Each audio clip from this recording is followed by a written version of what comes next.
नमस्कार दोस्तों, ये जो मेरे परिवार के साथ जो कंट्रोवर्सी चल रही है इसको आप देख ही रहे होंगे और मैं इन सब चीजों से बहुत दुखी हूं।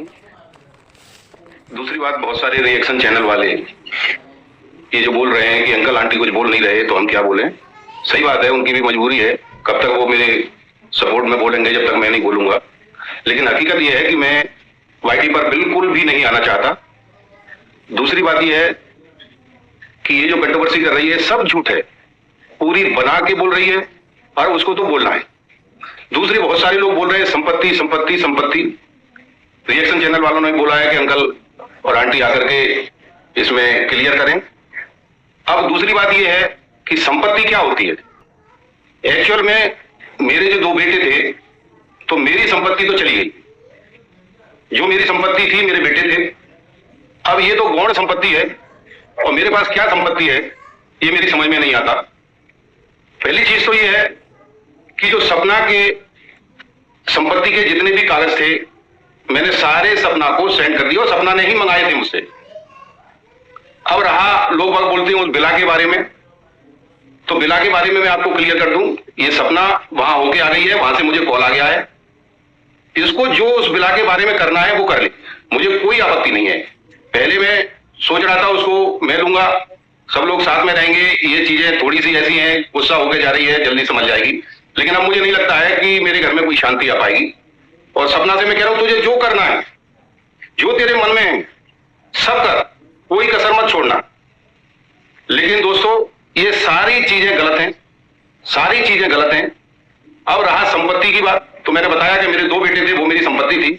अब इस संपत्ति को कोई भी ले जाए, सबसे पहले तो यह है कि मेरे जीते जी संपत्ति मेरी रहेगी और मेरे मरने के बाद, मेरी पत्नी के मरने के बाद मेरी दोनों पोतियों के नाम से संपत्ति आएगी। इसमें कोई निर्विवाद रूप से सत्य है। अगर ऐसे ही कंट्रोवर्सी होती रही तो फिर मुझे सोचने पर विवश होना पड़ेगा। हकीकत यही है कि मुझे सोचने पर विवश होना पड़ेगा। फिर संपत्ति उसको जाएगी मेरी जो मेरी सेवा करेगा, जो बुढ़ापे में मेरा साथ देगा। अब वो चाहे कोई भी हो, आज से मैं अभी नहीं कह रहा, अभी हमारे हाथ पैर चल रहे हैं। अब मुझे आप एक बात बताइए कि ये पूरे रिश्तेदार अलग नहीं है, खानदान को लेकर साथ में घूम रही है। मेरे साथ 4 या 5 लोग हैं। अगर वो मेरे सुख दुख में मेरे साथ आते हैं तो क्या ये सपना के साथ इसका खानदान घूम रहा है, ये उनको संपत्ति देगी सारी या मैं उनको संपत्ति दे दूंगा? तो मेरा क्लियर स्टैंड है कि मेरे मरने और मेरी पत्नी की मरने के बाद मेरी सारी संपत्ति मेरी पोतियों के नाम जाएगी। अगर सब कुछ ठीक ठाक रहा तो, नहीं तो मुझे सोचने पे विवश होना पड़ेगा।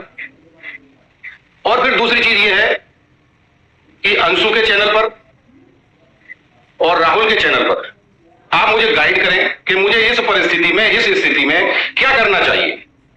मैं आपसे विनम्र निवेदन कर रहा हूं कि कृपया मुझे सुझाएं। मैं भी एक आदमी हूं, सब कुछ भूल जाता हूं, गलतियां होती हैं, लेकिन ऐसी गलतियां नहीं कि मैंने कोई जिससे कि मेरा घर टूट जाए। अब चूंकि घर टूट चुका है, अब इसमें कोई उम्मीद बाकी नहीं है। तो मुझे आप सुझाव दें कि इस स्थिति में मुझे संपत्ति के बारे में क्या सोचना चाहिए और क्या करना चाहिए। मैं अक्षरशः उसका पालन करूंगा। आपकी जो मेरे पास जो निर्देश आएंगे, और मैं निर्देश दें या कुछ भी दें, जब मेरे आप फेवर में बोल रहे हैं तो मुझे आप निर्देश भी दे सकते हैं, ऐसा कोई वो नहीं है। मुझसे बड़े भी कुछ लोग होंगे, मुझसे छोटे भी कुछ लोग होंगे, तो छोटे हों वो मुझे सुझाव दें, बड़े हों वो मुझे निर्देश दे सकते हैं। और मैं वाईटी पे ज्यादा नहीं आना चाहता, क्योंकि मैं पहले से ही बहुत दुखी हूं। आप लोगों को और ज्यादा मैं दिखा करके दुखी नहीं करना चाहता। और मेरे फेवर में जो बोल रहे हैं उनको मेरा बहुत बहुत हृदय से धन्यवाद। और मुझे आशा है कि अब वो मेरे साथ ऐसे ही बने रहेंगे। और बढ़ चढ़ करके जो सत्यता है वो आप सब लोगों को दिखाई दे रही है, ऐसा नहीं है कि दिखाई नहीं दे रही, सब लोगों को दिखाई दे रही है। ये नई नई जो प्रपंच रच रही है ये सब गलत है, सब झूठ है। मैं आपसे बार बार निवेदन ये कर रहा हूं। और अंशु ने आपको सारी बातें क्लियर कर दी हैं, और आवश्यकता पड़ेगी तो वो बच्ची और क्लियर करेगी। अभी तो कुछ भी क्लियर नहीं हुआ है, अगर आपको पूरा क्लियर कर दिया जाए तो आपकी आंखें निश्चित खुल जाएंगी। और दोस्तों एक चीज मैं और बताऊंगा आपको, सबसे ज्यादा क्लोज सपना के साथ अंशु ही रही है। और मैं आपको विश्वास के साथ कह रहा हूं कि अंशु ने जो बोला है वो अक्षरशः सत्य है। और अभी तो उसने आधा बोला है, ये भी बता दूं मैं आपको, अभी उसने आधा बोला है। पूरा जिस दिन बोल देगी तो सबकी आंखें खुली की खुली रह जाएंगी। दूसरी चीज, मैं और मेरी पत्नी दोनों बीमार रहते हैं। मेरी 400 तक शुगर पहुंच जाती है, 190 तक मेरा बीपी पहुंच जाता है, और ये चीज सपना को पता है। इसीलिए बार बार ये कंट्रोवर्सी करके, ये गलत गलत वीडियो डाल करके हमारा दर्द और बढ़ा रही है, और वो चाहती है कि ये सब मर जाएं, फिर मेरा राज इसमें हो जाएगा। इससे ज्यादा और मैं कुछ नहीं कहना चाहता। दूसरी एक चीज और मैं बता दूंगा आपको। आप कहते हो कि मेरी पत्नी सपना की मम्मी से बात नहीं करती। आज मैं आपको सच्चाई बताता हूं कि क्यों बात नहीं करती। मेरे दोनों बेटे खत्म हुए। सपना की मम्मी आई, रात में ही आ जाती थी, सब कुछ होता था। आगरा में सबसे पहले वही पहुंची थी। मैं तो यहाँ शिवपुरी में था। मैं तो यहाँ से लगभग 3:30 या 3:30 बजे वहां गांव पहुंचा हूं। मुझे नहीं मालूम इन्होंने पोस्टमार्टम क्यों नहीं कराया, क्या नहीं किया। जब ये पहुंच गए थे तो इनको कराना था। इनको जो भी लग रहा था वो उनको कराना था। और सपना एक दिन पहले ही साराबाद में, जो मेरे गांव से 5 या 6 किलोमीटर दूर है, पेट्रोल पंप है, इससे मिलके गई है। और इसके साथ इसका पूरा परिवार था। ये उस दिन पूरी रात साराबाद में रुके हैं या साराबाद के आसपास कहीं रुके हैं। और ये बात सपना ने अपनी किसी भी वीडियो में क्लियर नहीं की कि मेरा पूरा परिवार एक दिन पहले मोनू से मिलके गए हैं। अरे भाई, जब आपको वहां मिलना था तो वहां से गांव 5 किलोमीटर दूर था, आप घर पे भी मिल सकते थे आकर के। और अंशु ने भी इस बारे में क्लियर किया है, ये भी बात क्लियर है। दूसरी चीज, मैंने बार बार आपको बोला है, मेरी पत्नी उसकी मम्मी से घृणा करती है, ये पक्का है बिल्कुल, और करती रहेगी आजीवन, जिंदगी भर। क्यों? मेरे दोनों बेटे खत्म हुए, इसकी मम्मी एक मिनट भी मेरी मिसेज के पास आकर के नहीं बैठी, सांत्वना देने के लिए नहीं बैठी कि कोई बात नहीं है, हम आपके साथ हैं। अब ऐसी औरत से मेरी मिसेज कैसे संपर्क बनाएगी, इस बारे में भी आप मुझे अपना क्लियर स्टैंड बताएं। अंशु के वीडियो पे बोले, राहुल के वीडियो पे बोले, मैं दोनों के आपके जो रिएक्शन है वो सब सुनूंगा और उचित जवाब भी दूंगा। ये संपत्ति मेरे लिए गौण है। मैं गवर्नमेंट टीचर हूं। मुझे, मेरे लिए और मेरी पत्नी के लिए आजीवन गवर्नमेंट से खाने को 2 रोटी मिल जाएंगी, और मुझे इस संपत्ति का कुछ नहीं करना है। मैं क्या करूंगा इस संपत्ति का, बताइए आप लोग। ये दोनों मेरी बेटे की जो मेरी निशानी है, मेरी खून है, दोनों बच्चियों को जाएगी संपत्ति और किसी को नहीं जाएगी। थोड़ी बहुत अगर मैं किसी को दूंगा तो जो मेरी सेवा करेगा उसको दूंगा, क्योंकि उसका तो राइट बनता है जो मेरी सेवा करेगा। और आजकल के जमाने में आप सब जानते हैं कि निस्वार्थ भाव से कोई सेवा नहीं करता है, कुछ ना कुछ उनके अंदर होता है। भाइयों बहनों, एक चीज और मेरे मन में है। मेरी 60 के लगभग उम्र हो गई है, पत्नी की 58 साल की लगभग उम्र हो गई है। तरह तरह की बीमारियों से हम ग्रसित हैं, और ये सपना रूपी बीमारी सबसे बड़ी है, इससे हम बहुत ज्यादा ग्रसित हैं। दूसरी चीज, जब मेरे साथ में मुझे ये लगेगा कि मेरे साथ कोई नहीं है, मैं मन से बोल रहा हूं आपको, दोनों बेटों के नाम से इस संपत्ति को किसी ट्रस्ट को या किसी को मैं दान कर दूंगा। ये मेरा पक्का है। मैं और मेरी पत्नी दोनों इस बारे में स्टैंड ले चुके हैं और लेंगे। अगर कोई मेरे अंतिम समय मेरे साथ नहीं है तो फिर मैं ऐसी संपत्ति को ट्रस्ट में अपने बच्चों के नाम से, जिससे उनका नाम चलता रहे, मैं इसको दान कर दूंगा। हाँ दोस्तों, मैं एक चीज और बताना चाह रहा हूं कि हमारी अलका बहन जी मोनू के लिए न्याय दिलाने के लिए बहुत तत्पर है। मैं उनको स्वागत करता हूं। और जो उन्होंने मामा के द्वारा, मेरे साले के द्वारा जो गाड़ी के पार्ट्स मिले थे, उनके बारे में वो लोग प्रश्न उठा रहे हैं कि पार्ट्सों के माध्यम से आपने क्यों कुछ नहीं किया, उसमें नंबर थे, उसमें ये है। तो अलका बहन, मैं आपसे विनम्र निवेदन करता हूं, आप पहले भी इस मुहिम में जुटी थी, आज न जाने किसके कहने से आप फिर इस मुहिम में आई हैं, फिर भी मैं आपका स्वागत करता हूं।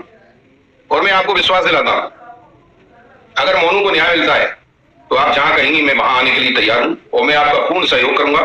और जिन गाड़ी के पार्ट्स के बारे में आप बात कर रही हैं या कोई और दूसरा बात कर रहा है, मैं आदमी गांव भेज रहा हूं, वो पार्ट्स वहीं रखे हुए हैं। मैं बहुत जल्दी अंशु के माध्यम से व्हाट्सएप पर वो पार्ट्स या वीडियो में वो पार्ट्स मैं आपको भिजवा रहा हूं। यदि आपको उनसे कोई क्लू मिलता है तो आप निकालिए और बाकायदा आप स्टैंड लीजिए। जो पैसा लगेगा वो मैं लगाऊंगा, आपको पैसा खर्च करने की जरूरत नहीं है, जो पैसा लगेगा वो मैं लगाऊंगा, लेकिन जानकारी सटीक और सही दें आप। रही दूसरी बात, मैं बार बार आपसे यही कह रहा हूं कि आप अगर मेरे बेटे को न्याय दिला सकती हैं तो बार बार मैं आपसे कह रहा हूं, मैं आपके साथ खड़ा हूं, पूर्ण रूप से आपके साथ खड़ा हूं।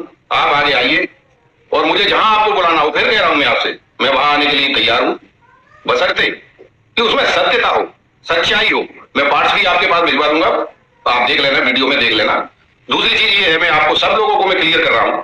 बहुत सारे लोग कह रहे हैं, अंशु के लिए कह रहे हैं कि आप चली जाओ बेटा अंशु, आप चली जाओ यार, मम्मी पापा के पास चली जाओ, आपकी वहां बहुत आवश्यकता है। तो बिल्कुल सच कह रहा हूं मैं, हमें उसकी बहुत आवश्यकता है और मैं उसको लेने जा रहा हूं। आप सबकी जो इच्छा है, और आपकी क्या इच्छा है, इच्छा तो मेरी भी है।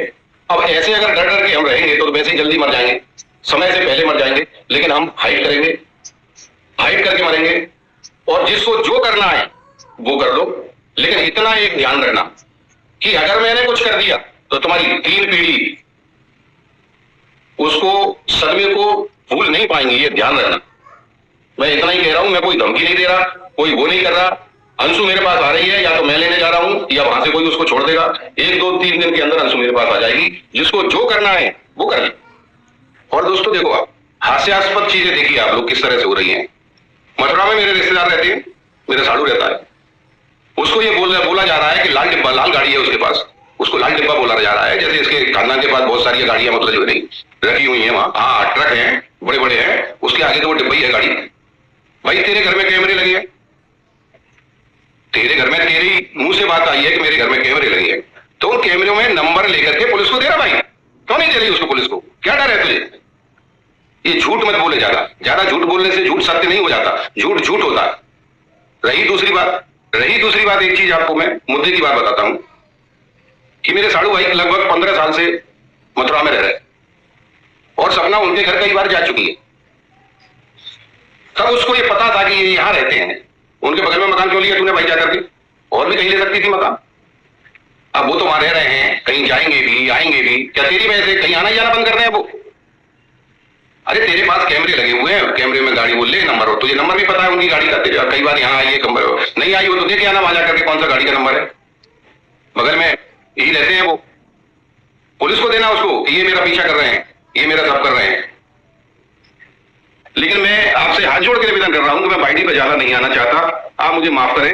लेकिन फिर भी यदि आप बहुतायत की संख्या में मुझसे क्लियरफिकेशन मांगेंगे तो मैं निश्चित दूंगा, और आगे आपको सबूतों के साथ दूंगा। ऐसा नहीं है कि मतलब जो नहीं दूंगा मैं आपको। बस धन्यवाद, आप इसी तरह दिल से मेरा साथ दें। मेरा सब कुछ लुट चुका है, कुछ भी नहीं है।